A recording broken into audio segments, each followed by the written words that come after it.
Apa yang akan keluarga kalian lakukan jika kalian telah dirasuki oleh roh jahat? Yap, mungkin mereka akan berusaha dengan keras untuk mengusir roh tersebut dari tubuh kalian. Namun, apakah prosesnya akan semudah memasak mie instan? Tentu saja tidak. Dan beginilah yang dialami sebuah keluarga yang salah satu anaknya menjadi incaran roh jahat yang hendak menggunakan tubuh anak tersebut sebagai rumah barunya.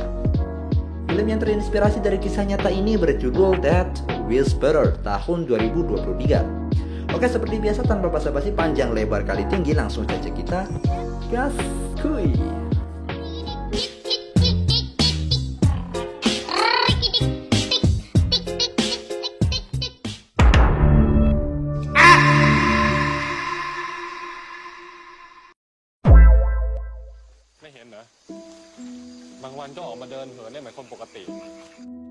Sebuah wilayah di Thailand bernama Kanchanaburi di tahun 1972. Sepasang suami istri sedang pusing tujuh keliling memikirkan pengobatan untuk putrinya, di mana sang putri yang bernama Nart sedang menderita penyakit yang sangat aneh. Terkadang dia sehat walafiat, namun tak jarang sang putri cuma bisa berbaring di atas ranjang. Dan berkali-kali orang tuanya harus memastikan bahwa Nart masih bernafas. Tiba-tiba saja Nart berteriak kesakitan, dan kejadian yang sangat aneh pun terjadi, di mana perut dan leher Nart tiba-tiba saja membesar, dan setelah itu keluarlah banyak darah dari mulut Nart, hingga akhirnya Nart pun tewas dengan mengenaskan.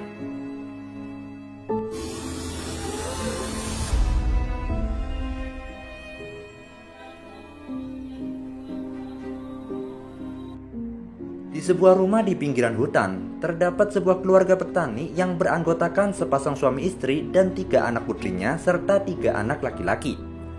Ketiga putrinya bernama Yat, Yam, dan Yi. Kakak beradik yang selalu kompak dalam setiap hari-harinya. Mendapat kabar kalau sang ayah akan mengajak mereka ke sebuah festival malam nanti. Jadi mereka diberi pesan agar segera pulang saat jam sekolah sudah selesai.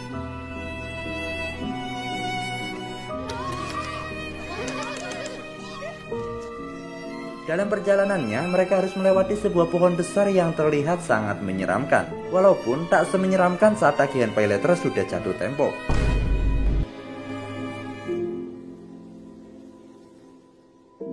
Saat jam pulang sekolah, Yam penasaran dengan sebuah meja yang dimana banyak sekali gambar-gambar mengerikan di kolong meja tersebut. Yat pun tiba-tiba merasa panik dan menyuruh Yam menjauh dari meja itu. Karena ternyata itu adalah meja milik Nart, seorang remaja yang meninggal secara tidak wajar. Hari mulai petang dan mereka bertiga belum juga sampai di rumah. Mereka harus melewati hutan yang kini suasananya menjadi semakin mencekam. Hingga akhirnya mereka pun sampai di dekat pohon besar yang menyeramkan.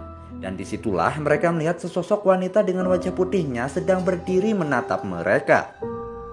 Melihat penampakan itu, mereka bertiga pun langsung gaskui lari dari tempat itu. Dan tiba-tiba kakaknya yang bernama Yot mengagetkan mereka. Dan ternyata Yot ditugaskan untuk menjemput ketiga adiknya yang pulang terlambat. Sesampainya di rumah, mereka pun dimarahi oleh ayahnya karena pulang terlambat. Untung saja ada kakak kedua mereka yang bernama Yos, yang akhirnya membuat sang ayah meredakan kemarahannya. Mereka sekeluarga pun gaskui menuju ke festival. Namun sebelum bersenang-senang, mereka menyempatkan dulu berdoa di dalam kuil untuk keselamatan seluruh keluarga mereka. Mereka pun menikmati malam itu dengan riang gembira. Namun tiba-tiba saja ia merasa tidak enak badan, dan kemungkinan ia mengalami masuk angin. Yang pun menolak untuk memberitahukan kondisinya pada ayah dan ibunya, karena Yam pasti akan dilarang untuk menaiki biang lala yang dia inginkan. Akhirnya, Yat memanipulasi keadaan dengan membiarkan Yat menaiki biang lala dan memberitahu ayah dan ibunya saat turun nanti.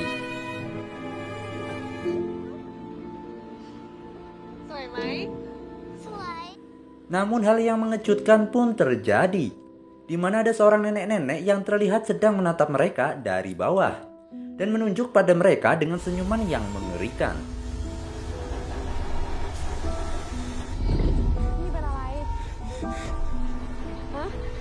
Akhirnya keluarga ini pun memutuskan untuk pulang setelah melihat kondisi Yam yang semakin parah. Keesokan paginya Yam pun pergi ke klinik. Namun anehnya, Walaupun Yam terlihat lemah, letih, lesu, dan pucat, namun dokter bilang Yam cuma kelelahan. Tiba-tiba saja muncullah kakak pertamanya secara tiba-tiba, yang bernama Yak, seorang tentara yang memutuskan untuk pulang tanpa alasan yang jelas. Kepulangan Yak ke rumah menambah keceriaan dalam keluarga tersebut. Namun sang ayah yang memiliki sikap skeptis dan merasa paling benar sebagai orang tua seringkali berbeda pandangan dengan Yak yang kini sudah bertambah dewasa dan punya pemikiran yang berbeda. Saat itu juga Yam kembali merasakan tidak enak badan dan memutuskan untuk beristirahat. Saat malam harinya Yam merasa ada yang sedang memperhatikannya. Namun berkali-kali Yam mengeceknya, sesuatu itu tidak pernah terlihat oleh Yam.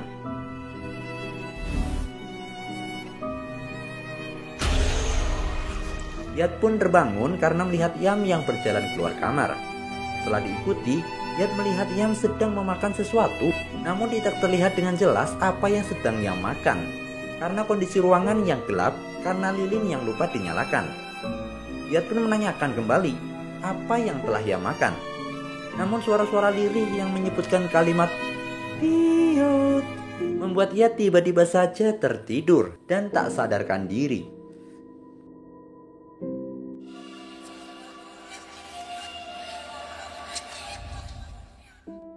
Keesokan paginya terlihat karyawan sang ayah yang kita panggil saja dia Pak Joko sedang berdebat karena memilih untuk resign menjadi karyawan sang ayah. Hari ini adalah hari terakhir untuk Pak Joko mau bekerja, dan esok harinya Pak Joko ogah untuk berkebun di sawahnya sang ayah karena ada sesuatu yang dimana sang ayah tidak mempercayai Pak Joko. Pak Joko pun berpesan kepada Yak agar menjaga orang tua dan adik-adiknya. Yang itu membuat Yak semakin bingung. Sementara itu, Yam tidak biasanya bersikap angkuh dan toksik pada saudaranya. Namun pada pagi itu, Yam seakan-akan menjadi pribadi yang berbeda. Mengetahui ada keributan, sang ibu pun datang. Dan dengan seketika, Yam pun bersikap seakan-akan dialah yang tertindas dan menyalahkan Yat. Padahal, Yamlah yang bersikap buruk sejak awal. Emang ngeri nih wanita-wanita playing victim kayak gini. Yi pun mendatangi Yat yang sedang bersedih dan meminta untuk malam nanti agar Yi bisa tidur bersama Yat. Karena semalam Yam bersikap aneh dengan tidur menghadap Yi, lalu menatap Yi dengan tatapan yang menakutkan. Yi pun menggambar wajah seperti wajah yang ada di kolong meja milik Nart. Itu membuat Yat spontan langsung menghapusnya.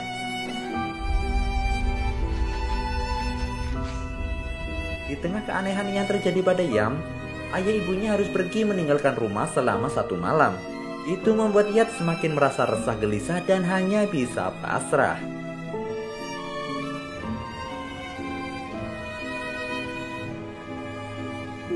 Yak, Yot, dan Yos membuat rapat dadakan untuk membahas kondisi Yam yang terkadang sehat walafiat, namun bisa tiba-tiba lemah letih lesu tak berdaya. Yat pun ikut nimbrung dan memberitahu bahwa semalam Yat mendengar suara aneh dari seorang wanita di luar rumah. Namun belum bisa dipastikan suara apakah itu. Apakah suara rakyat kecil yang tak didengarkan? Entahlah. Malam harinya Yak memberitahu pada Yat bahwa suara yang didengar oleh Yat juga sempat didengar oleh Pak Joko. Namun Pak Joko tidak menjelaskan tentang suara tersebut. Pak Joko cuma bilang, dia kembali. Yat pun menanyakannya dong, apakah suara tersebut berhubungan dengan sakit yang diderita Yam? Yak hanya bisa diam dan tidak bisa menjawab apapun. Saat Yat tertidur, lagi-lagi Yat melihat Yam yang pergi dari tempat tidurnya. Dan juga Yat mendengar suara aneh dari seorang wanita yang membuatnya jadi mengantuk secara tiba-tiba.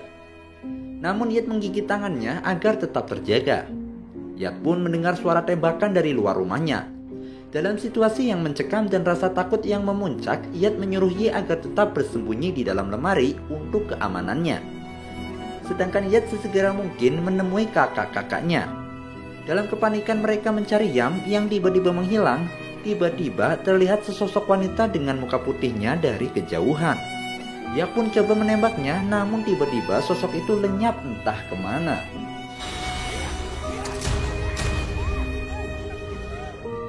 Akhirnya Yam pun ditemukan.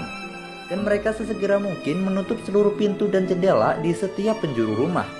Dan hal aneh pun terjadi lagi, di mana Yam tidak ingat tentang apa yang baru saja ia alami, dan perut Yam seketika merasa sakit. Yat yang kepo pun langsung menanyakan kepada kakak-kakaknya bagaimana awalnya, dan ternyata pada malam itu Yak, Yot, dan Yos memutuskan untuk begadang agar bisa menjaga rumah mereka. Namun pada akhirnya hanya Yak yang tetap terjaga, hingga kejadian aneh pun mulai terjadi. Angin mulai berhembus, suasana menjadi suram dan terlihat Yam yang keluar kamar dengan tatapan kosong. Yak coba memanggilnya, namun suara-suara aneh membuatnya menjadi tak berdaya dan hilang kesadaran. Yak pun membakar tangannya agar dia tetap terjaga. Yak pun membangunkan Yot dan Yos, dan sesegera mungkin mencari Yam yang hilang di kegelapan malam. Terlihat sosok wanita bermuka putih dari kejauhan, namun secara tiba-tiba wanita itu pun menghilang tanpa pesan, tanpa alasan, dan hanya meninggalkan sebuah harapan. Akhirnya Yam pun ditemukan dalam keadaan lemas tak berdaya. Yak yang kesal pun tak berhenti memburu wanita bermuka putih tersebut. Namun berkali-kali Yak menembaknya, berkali-kali pula wanita itu hilang entah kemana. Keesokan paginya, Yak dan Yat menyadari bahwa gejala yang terjadi pada Yam sama persis dengan apa yang terjadi pada Nar. Dan ketika Yat menanyakan apakah Yam akan sembuh, Yak hanya bisa menjawab, kita akan mengobatinya. Jawaban yang sangat pesimis dari kakak tertua.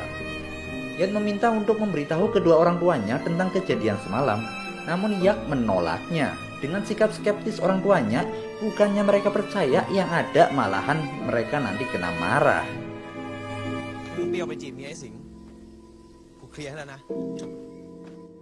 Yam tidak memakan sarapannya. Walaupun badannya terlihat pucat, lemah, letih, lesu, tak berdaya, Yam hanya ingin pergi keluar bersama Yat untuk makan buah siwalan.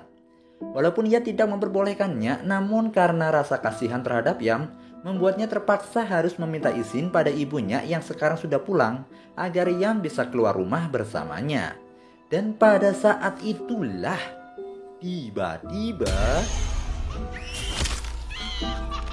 muncullah seorang nenek-nenek gila bernama Cuai yang nyelonong lewat jendela dan mulai menyerang Yam. Dan si Cuai pun dengan barbarnya mengobok-obok mulutnya Yam, hingga akhirnya dia pun mendapatkan salah satu gigi milik Yam. Mengetahui hal itu, sang ibu pun langsung mengusir Cuai, si nenek gila, keluar dari rumahnya.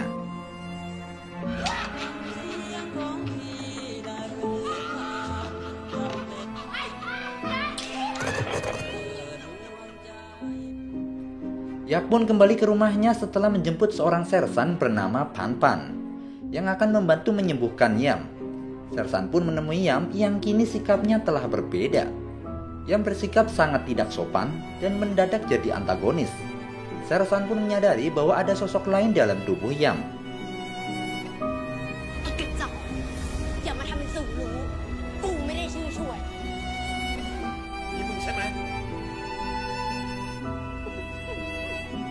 Sebenarnya siapa sih sosok Cuai yang menyerang Yam?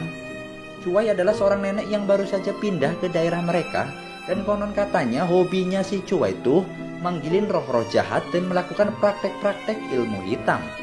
Sampai kerasukan hingga akhirnya dia gila sampai sekarang. Tak ada seorang pun yang berani mendekatinya, hingga konon katanya kalau ada hal-hal aneh gak habis fikri di luar Nurul di daerah tersebut, maka kemungkinan Cuailah penyebabnya.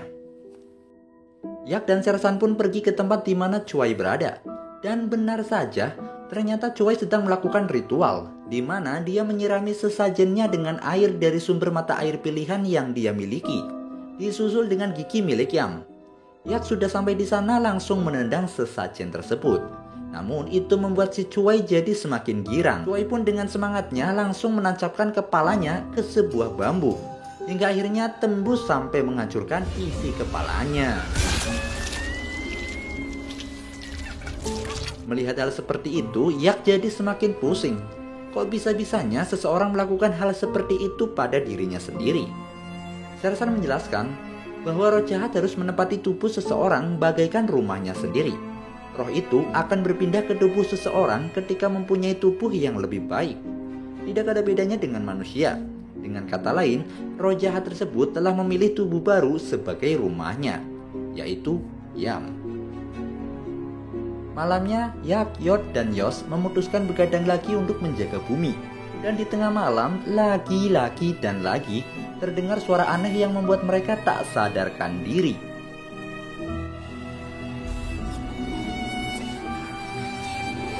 Tersisa Yak yang masih bisa menjaga dirinya agar tetap terjaga, dan juga Yat yang terbangun dari tidurnya. Terlihat Yam keluar kamar dengan muka yang aneh dan terus mengucapkan kata-kata yang susah dimengerti, yang pada akhirnya membuat Yak KO juga.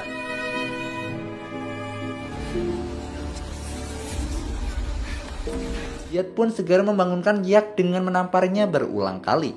Yod dan Yos pun akhirnya bangun juga dan mereka langsung mencari keberadaan Yam yang hilang entah kemana. Sang ayahnya pun ikut terbangun dan masih saja dia tidak percaya kalau tubuh Yam sedang dirasuki oleh roh jahat. Pertengkaran pun terjadi antara Yak dan ayahnya yang masih saja skeptis dengan hal-hal goib. Namun kejadian-kejadian yang terjadi pada saat itu seperti atap yang berjatuhan, teko yang pecah, barang-barang yang bergerak dengan sendirinya membuat sang ayah kebingungan.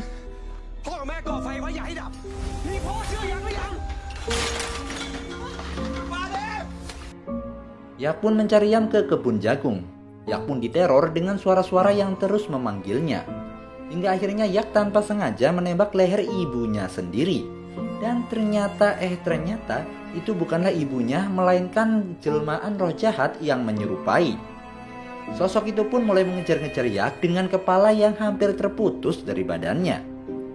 Sembari tertawa ngakak hingga akhirnya Yak hampir saja menembak ibunya yang asli.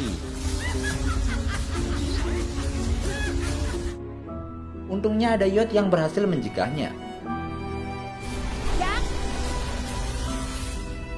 Sementara itu, ada sosok Yam di depan kamar Yat dan meminta agar bisa masuk ke dalam kamar tersebut. Yat pun akhirnya menyadari Yam yang asli masih berada di luar rumah.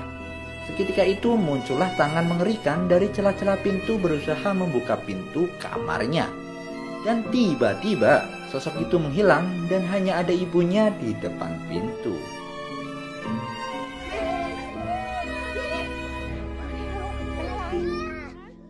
Keesokan paginya datang orang pintar yang bernama Mbah Put. Dia malah mengecek ke sekeliling rumah dan bukannya mengecek kondisi Yam. Itu membuat Yak cukup kesal. Mbah Put pun berpesan agar Yak harus bersabar karena ujian besar akan datang kepadanya. Mbah Put pun memberi mantra di depan pintu rumah dan dilanjutkan dengan menemui Yam yang masih dalam kendali roh jahat. Mbah Put pun menempelkan jempolnya di kening Yam. Saat itulah membuat Yam teriak kesakitan. Yam pun berpura-pura sedih dan ketakutan, bertujuan agar dia mendapat simpati dari orang tuanya. Dan usahanya pun berhasil. Sang ibu langsung melindunginya dari ritual yang dilakukan Mbah Put. Namun tidak dengan ayahnya yang malah memarahi Yam atas kelakuannya.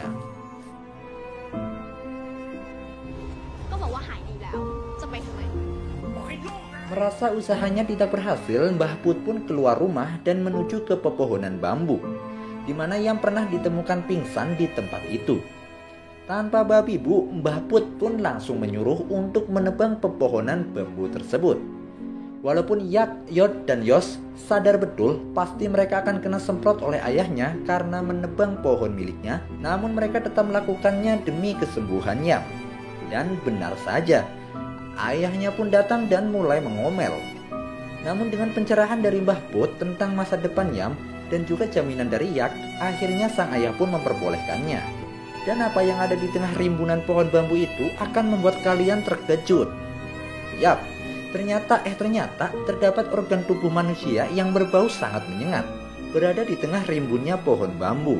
Itu adalah organ tubuh yang dimuntahkan yang menjadi alat penghubung antara roh jahat dengan korbannya. Dan organ-organ tersebut tidak boleh tersentuh, melainkan harus dibakar saat itu juga. Belum juga sempat membakarnya, tiba-tiba Yam lari dengan kencangnya berusaha menggagalkannya. Namun akhirnya Yam tertangkap juga. Mbah Put pun langsung melumpuhkan Yam, hingga akhirnya organ-organ tubuh di tengah rimbunan pohon bambu akhirnya bisa dibakar.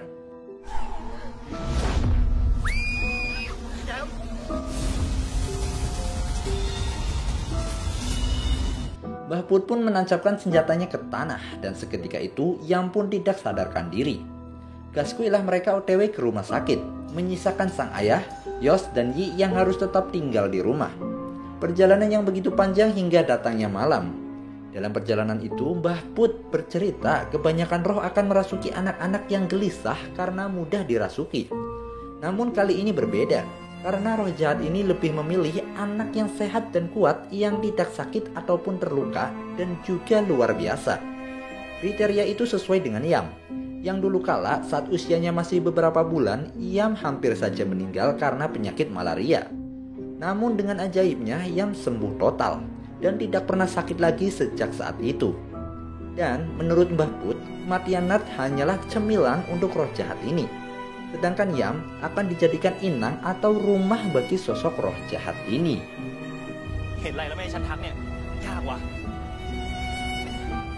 Keanehan pun mulai terjadi. Mbah Put pun mempercayakan semuanya pada Yak yang sudah dia beri peluru keramat. Ia mulai bereaksi, suasana mulai mencekam, dan tiba-tiba semua orang menghilang. Ini tinggal Yak seorang diri membawa mobil tanpa penumpang. Dari sudut pandang para penumpang terlihat anomali-anomali penampakan Nart di tepi jalan. Sedangkan dari sudut pandang Yak terlihat banyak hantu berterbangan di depan jalan yang dia lalui. Yak pun tanpa basa-basi menabrak geng hantu tersebut. Sedangkan Yat, Sersan, dan Yot malah melihat sesosok hantu yang menghampiri mereka dari atas mobil. Puncaknya ketika Yak melihat seluruh anggota keluarganya menghadang mobilnya di tengah jalan. Yak pun dengan separuh keberaniannya menembaki dan menabrak keluarganya, yang ternyata menghilang dengan sendirinya. Ujian pertama pun selesai. Kali ini ujian selanjutnya bagi Yak pun dimulai, di mana lagi-lagi Yak mendengarkan suara-suara aneh yang membuat semua orang mulai tidak sadarkan diri. Mbah Put yang coba memberi mantra kepada Yam harus merelakan jarinya setelah digigit oleh Yam.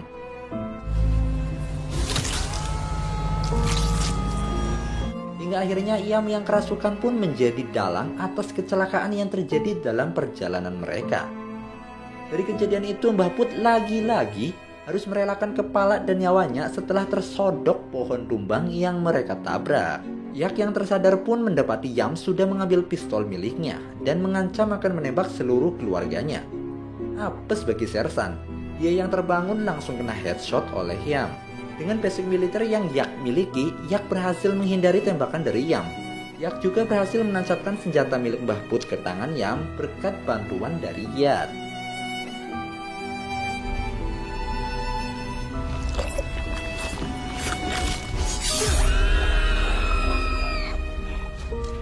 Dengan kondisi tubuh yang terluka, membuat roh jahat itu keluar dari tubuh Yam. Dan dengan sisa peluru keramat yang dimiliki, Yak pun langsung headshot roh jahat tersebut sampai wujudnya hancur lebur.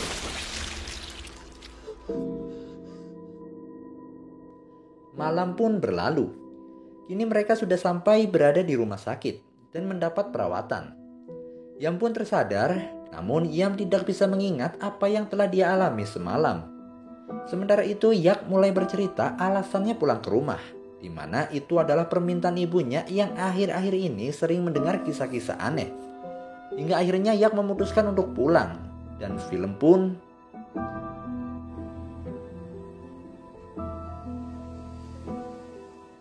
Eits, belum selesai lah. Pada malam itu ia meminta Yat untuk melakukan tugas-tugas Yam untuk selamanya. Dan ternyata roh jahat itu masih bersemayam di tubuhnya Yam. Dan inilah saatnya roh jahat itu akan pergi dan mengambil sebuah gigi pertanda roh itu akan meninggalkan tubuhnya.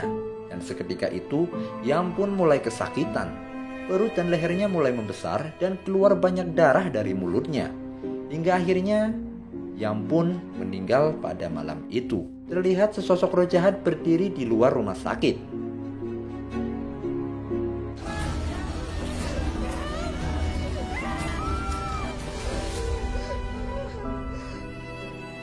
Di akhir film terlihat Yak menghancurkan altar yang berada di dekat pohon besar dan membakarnya. Dan Yak pun berkata, "Kau dan aku pasti akan bertemu lagi."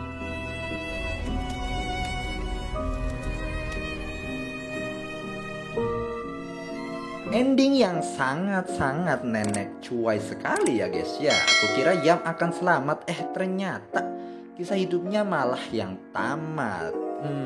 Dan juga melihat Yak yang sangat yakin sekali bahwa dia akan bertemu dengan sosok roh jahat tersebut. Apakah ini menandakan kalau Death Whisperer chapter selanjutnya akan dibuat? Menarik. Bagaimana menurut kalian?